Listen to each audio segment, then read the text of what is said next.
pozdrav bíkům u posledních horoskopů roku 2015.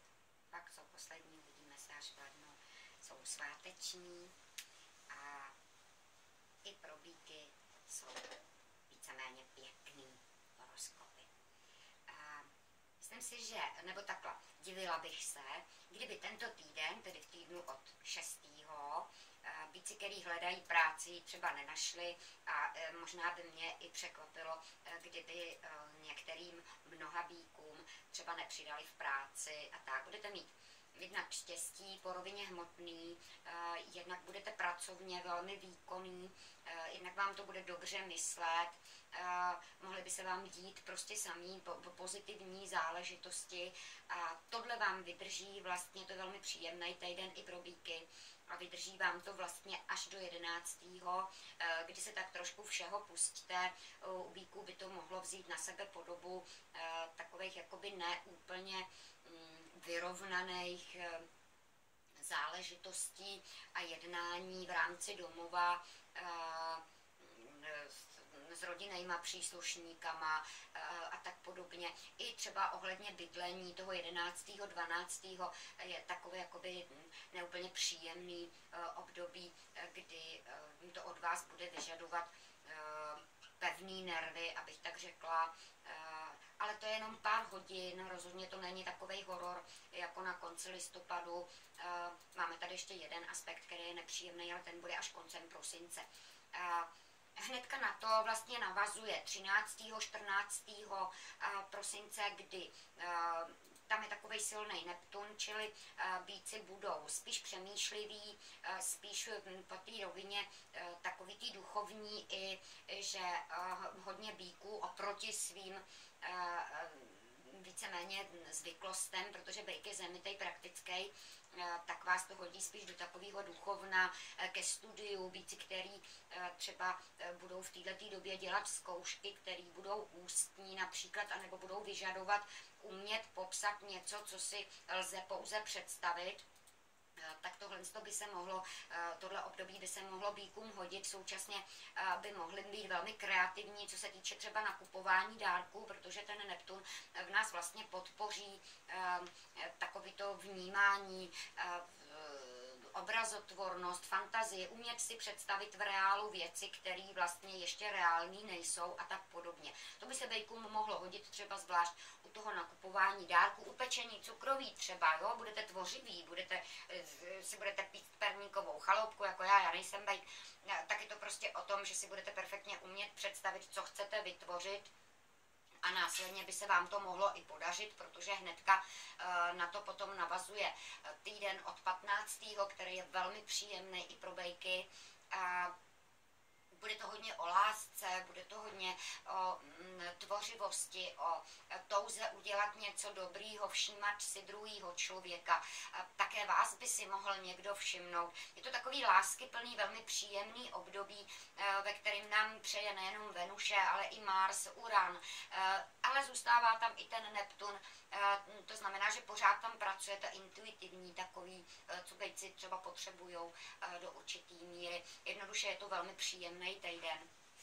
A na ten vlastně navazuje potom 22., kdy nastává zimní slunovrat, což je především o tom, že se nám sluníčko ze Střelce přesune do Kozoroha. A to je pro bejky speciálně vlastně takový obrat z toho duchovna, o kterém jsem teďka mluvila, z toho imaginárna, z těch fantazí, z té intuice, do toho pragmatického, praktického života, protože Kozoroh samozřejmě praktický je. S tím Kozorohem se nám stává silnější také Saturn, který vlastně těm bíkům od této chvíle nabídne zpětnou vazbu, nebo respektive takovou to ocenění, ten návratnost toho, té investice, která vlastně byla předtím, tak ten Saturn vlastně má za úkol, nebo respektive on se zabývá tou zpětnou vazbou, čili dávat to po tým spravedlivý rovině, tak jak člověk vlastně zasel, tak sklidí, nehledě k tomu, že přechod slunce vlastně ze Střelce do Kozoroha je samozřejmě změna, kterou pocítí i Býk.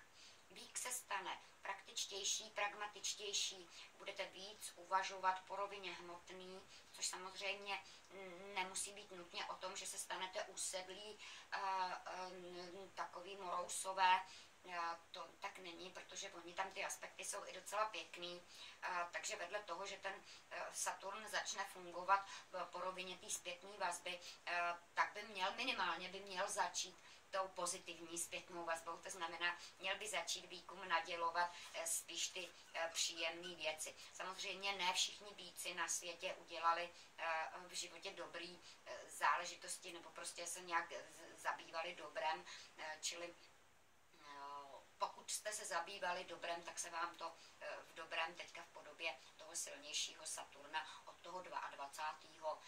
prosince začne vracet. Některý Býci by si mohli uvědomit, co vlastně, jakoby zbilancovat, co vlastně konali a přijmout prostě nějakou zpětnou vazbu, která s tím Saturnem a s tím vlastně slunovratem potom přichází. 23., 24., 25. hrozně hezký. Máme to o tom, že ty planety jsou prostě asi taky vánočně naladěný, ale řekla bych, že letošní Štědrý den by si všechny znamení měly užít velmi pěkný. U Býků speciálně po rovině domova, rodiny, ale i lásky. Takže pokud by mělo přijít nějaké překvapení v citové oblasti, tak bych mě vůbec nepřekvapilo, kdyby to bylo v tom období od 23. do 26.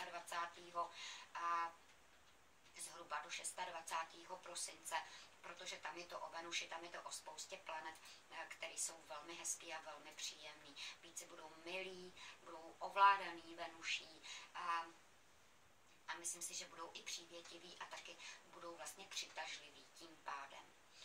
25. je potom úplněk, ten úplněk je v Raku a v případě Býků i přes opozici, která tam trošičku je na to sluníčko, který už je touhle dobou v Kozorohu, tak u Býků, protože Býk je těžce zemitej, tak vlastně ten úplněk v Raku s tou opozicí by mohl být spíš o tom, že se Býk stane takovým jakoby velmi citlivým člověkem na těch 48 hodin zhruba a měl by jít a velmi empaticky a velmi citlivě konat prostě věci, které takový až dobrodinní, jakoby v případě Býků, což bude zajímavý.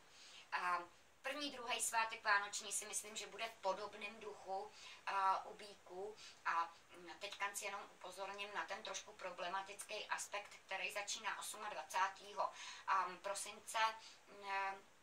Tam bych se asi na místě Býků už všeho pustila, raději nic nedělala, dávala si pozor i na zdraví, v případě Býků speciálně na oblast tadyhle zuby, kostice a tyhle ty věci, ale taky hlavu, spíš po rovině těch tvrdších věcí, takže až se budete zvedat, když budete něco zdvihat ze země, budete se zvedat, tak se podívejte, jestli vám tam škodíci postavili třeba roh stolu a podobně.